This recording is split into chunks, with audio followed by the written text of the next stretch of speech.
It is acceptable to connect the bell to the same branch circuit as the pump, provided that certain conditions are met. Firstly, circuit capacity needs to be adequate. The branch circuit must have sufficient ampacity to handle the combined load of the pump, which draws 14.5 amps, and the bell, which draws less than 1 amp. A 20 amp breaker on a 10-3 cable typically meets this requirement. Secondly, the wire gauge used for the branch circuit, in this case 10-3, is appropriate for the load and meets the minimum requirements for a 20 amp circuit. Thirdly, branch circuit protection is paramount.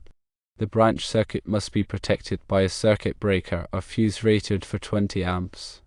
The fire sprinkler pump and the bell can be considered as two separate pieces of utilization equipment, even though they are packaged together. Each device has its own function and may require different operating conditions. There are no technical reasons why you should not tap the bell into the pump circuit as long as the conditions mentioned above are met.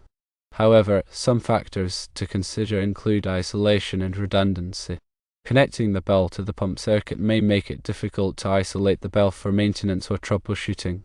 If the pump circuit experiences a fault, both the pump and the bell will be affected. Running the bell on a separate circuit provides redundancy and ensures that the alarm can still sound in case of a pump failure. If possible, it is a good practice to run the bell on a separate branch circuit.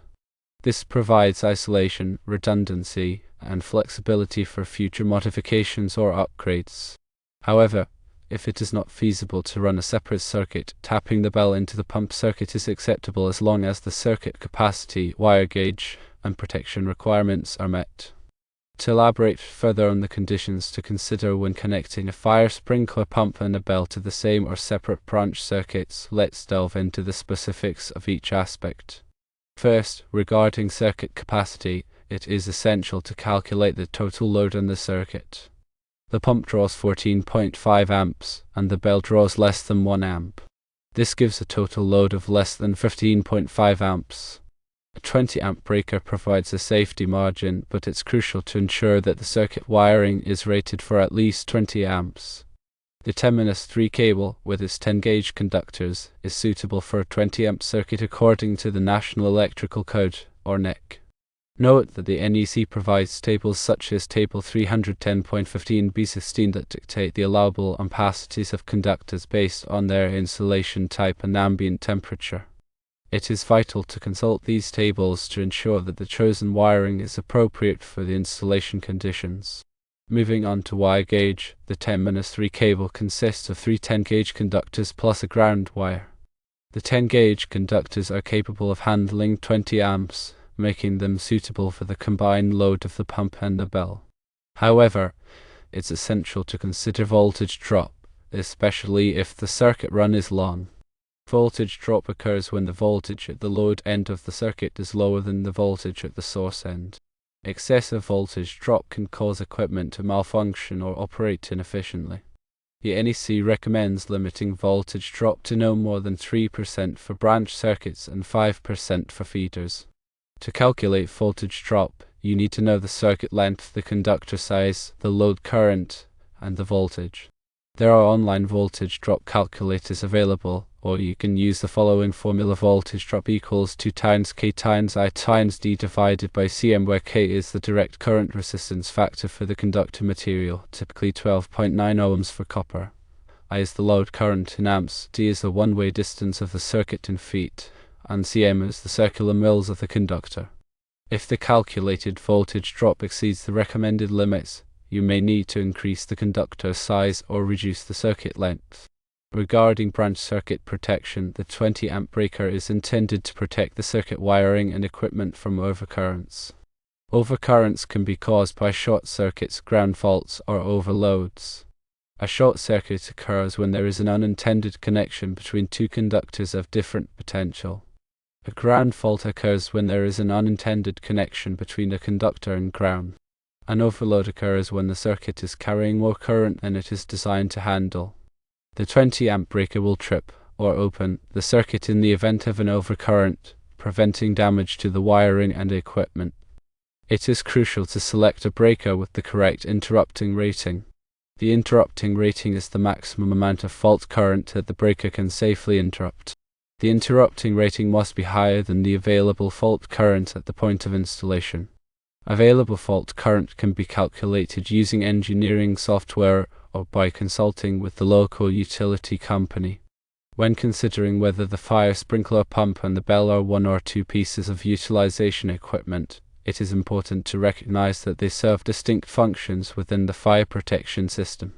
The pump provides the water pressure needed to suppress a fire, while the bell provides an audible alarm to alert occupants. Although they are packaged together, they operate independently and may have different maintenance requirements. Therefore, it is reasonable to consider them as two separate pieces of utilization equipment. When assessing the reasons not to tap the bell into the pump circuit, isolation and redundancy are key considerations. If the bell is connected to the same circuit as the pump, any maintenance or troubleshooting on the bell will require energizing the entire circuit, including the pump. This could disrupt the fire protection system and leave the building vulnerable. Running the bell on a separate circuit allows it to be isolated without affecting the pump. Redundancy is another important factor. If the pump circuit experiences a fault, such as a short circuit or overload, the breaker will trip, and both the pump and the bell will be de-energized. This means that the fire protection system will be completely disabled. Running the bell on a separate circuit provides redundancy, ensuring that the alarm will still sound even if the pump circuit fails. In summary, while it is technically acceptable to connect the bell to the same branch circuit as the pump, it is generally a better practice to run the bell on the separate circuit. This provides isolation, redundancy, and flexibility for future modifications or upgrades. However, if running a separate circuit is not feasible, it is essential to ensure that the circuit capacity, wire gauge, and protection requirements are met. To further clarify the recommendations, let's consider some practical scenarios. Imagine a situation where the fire sprinkler system is being installed in a new building. In this case, it is relatively easy to run a separate circuit for the bell. The additional cost and effort are minimal compared to the benefits of isolation and redundancy. On the other hand, imagine a situation where the fire sprinkler system is being retrofitted into an existing building. In this case, running a separate circuit for the bell may be more challenging.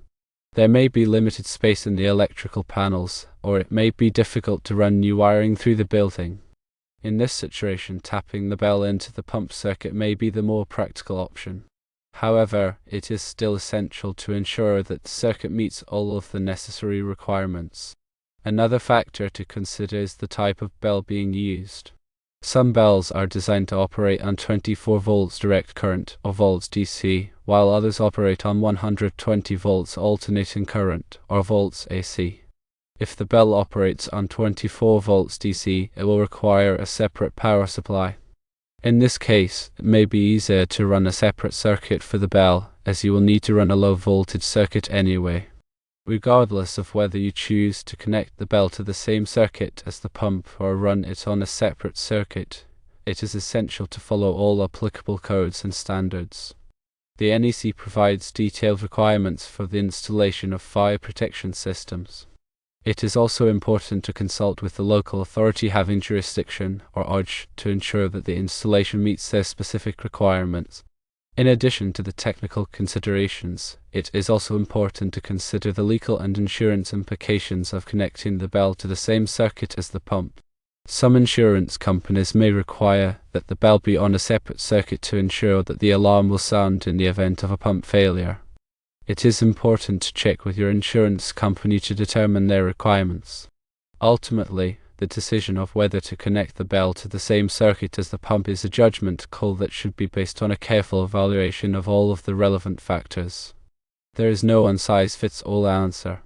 However, by following the recommendations outlined above, you can make an informed decision that will ensure the safety and reliability of the fire protection system. To reiterate, consider circuit capacity, ensure adequate wire gauge, and implement proper branch circuit protection. Consider isolation and redundancy. If possible, run the bell on a separate branch circuit for maximum safety and reliability. And always follow applicable codes, standards, and consult with relevant authorities.